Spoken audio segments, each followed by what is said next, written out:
Какво решавате вие, бе, мишки? Какво зависи от вас? Anlamayım, gidip oy veririm. Тате каза задължително. Нашите са си топ.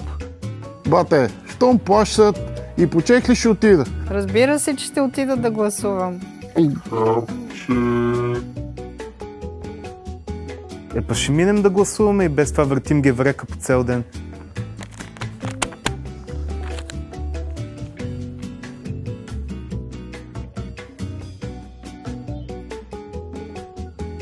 От 60 години за една партия гласувам.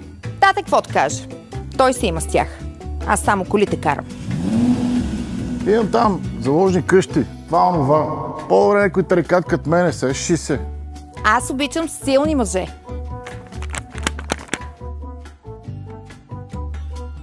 Бабе, ти нали няма да гласуваш?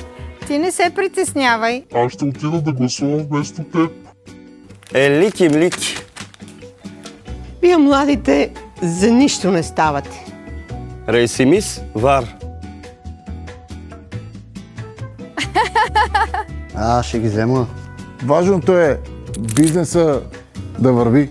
Ще ядем да пием. Ние ще гласуваме ти, Дидрей. Ние ще решим вместо теб. И после ще почерпим с момчетата.